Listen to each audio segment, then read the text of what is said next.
وصحبه أجمعين وبعد. يروي الشيخان فيما اتفق عليه من حديث أبي مسعود عقبة بن عمرو الأنصاري رضي الله عنه قال, the hadith in collection in both Imam Bukhari and Muslim narrated to us by Uqba bin Amr, and this is the last hadith that I'll narrate regarding the concept or the important significance of outreach or da'wah. This is what we've been talking about over the last 3 to 4 weeks. I think this is the 14th or 15th hadith that we've narrated within that theme. And I'll end inshallah with this one. And this is a final. This is different than everything else I've narrated because it's really not necessarily encouraging you to do it, but it's putting a little bit of a fear factor in all of it because I think that's important. And what he says, رضي الله عنه, قال جاء رجل إلى النبي صلى الله عليه وآله وسلم فقال يا رسول الله إني لأتأخر عن صلاة الفجر مما يطيل بنا فلان في العشاء. So a man came and told the Prophet عليه الصلاة والسلام, Ya Rasulullah, he didn't come out, he didn't volunteer this. Most likely the Prophet عليه الصلاة والسلام had talked to him about something or asked him, why are you always late, or why do you miss certain days with us?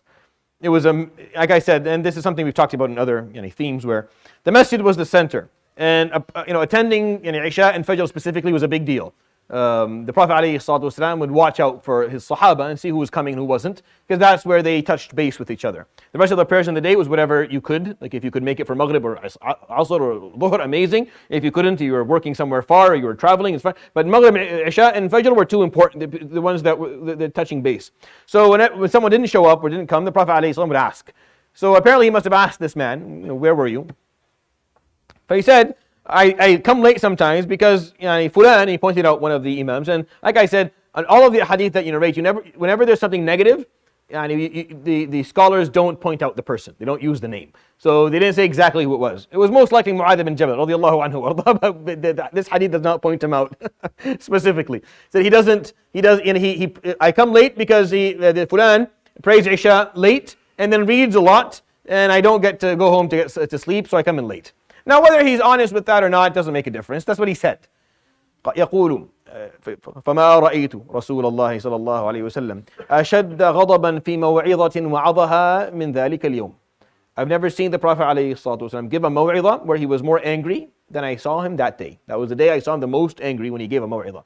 فقال يا أيها الناس إن منكم منفرين فمن أم بالناس فليتجوز فإن فيهم الكبير والمريض وذا الحاجة. He said, alayhi sallam, O people, indeed amongst you are munaffirin. And then he talks about the imamah specifically. Those of you who will lead people in prayer, may they not take too much time and make sure that they have a proper balance for it, because amongst them, or amongst the people who are following them, is the elderly, is the sick, is the person who has other things to do and needs to get out on time. So make sure that itajawaz, don't make it too long.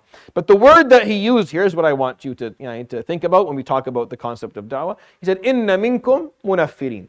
Amongst you will be people who will repel others from the way of Allah subhanahu wa ta'ala. Who will repel people. That has nothing to do with you. Jazakallah khair. You were very on time. You were amazing. It's not about you. This hadith was. This hadith is on the schedule from 3 weeks ago. It has nothing to do with your imamah at all. The poor guy he's going into himself slowly as I talk. It's not about you at all. I should have probably led the prayer. I was going to tell this hadith afterwards. But it's not. Inna minkum munaffirin. Some of you will be repellers. Just like, as important as it is for you to perform da'wah and bring people to this way of Allah subhanahu wa ta'ala, amongst us, there will be people who will repel others from the way of Allah subhanahu wa ta'ala. Be careful of being someone like that. If you're not able to bring people closer to Allah subhanahu wa ta'ala, do not be a repeller. Do not be someone who repels people from the way of Allah. They want to come in and you are standing there with your with the fake smile and the lack of knowledge and the biased opinion and the lack of etiquette and adab in speaking to people and the bad habits and bad behavior, and you repel people from the way of Allah subhanahu wa ta'ala. Be careful. I run into people sometimes and I sit with them in heart to heart and I tell them, your best act of da'wah is that you never perform da'wah again in your life with your tongue. This is the best thing that you'll ever do for the sake of Allah. You never speak to someone about da'wah. Do it with someone. Don't speak. You don't know how to speak to people. You don't know what to start with. You don't know how to go by it. You lose your temper. You're talking about, you don't have the proper knowledge. You understand things in a brainwashed fashion that's not helpful. You have to stop because you're making it worse. It's very rare, but I've had to sit down with someone and say, honestly, you just have to cut down. Do your da'wah through service. Do your da'wah through good character and through taking care of someone else and being there to help them. But maybe hold off with the knowledge spreading piece. Because the Prophet ﷺ, he said, O people, amongst you will be munaffirin. There will be amongst you those who think they're doing well and they're not. See, this Imam who was in this hadith that is led people and was reciting 4 or 5 pages in Isha, reading the Quran, he's like, I'm going to make them listen to the Quran. He repelled people.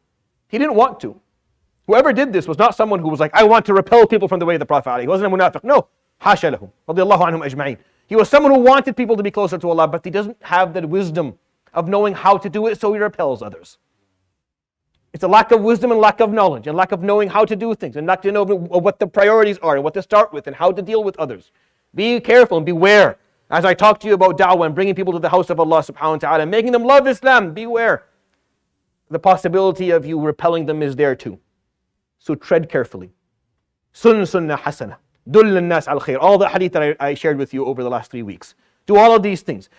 Do da'wah with your words and with your character and with your face, with everything that you have. Do da'wah, but be aware and be careful from being someone who repels someone from the way of Allah subhanahu wa ta'ala. The Prophet ﷺ was never seen when he was speaking so angry than he was that day. Because that's a big deal. For you not to know the importance of this and for you to make that mistake and someone was wanting to come close and then your words and your actions made them never come back again. And it's just very sad when that happens. And I see it too often. I see it too often and it's too late usually by the time I see it. It's too late. I can't save the person anymore. No matter what I say, they won't listen. They've been mistreated so many times that they don't want to hear me. That they don't have the mental space to listen. No matter what I say, that wallahi, that's not how Islam is. I swear to you, that's not how he was, alayhi salatu wasalam. I swear to you, if you met him, you would have fallen in love with him and you would be a good Muslim. Please listen to me, but it's too late. They've already been repelled so many times, they don't want to hear. They don't believe me. And it's too late. We have to be careful. You have to be careful.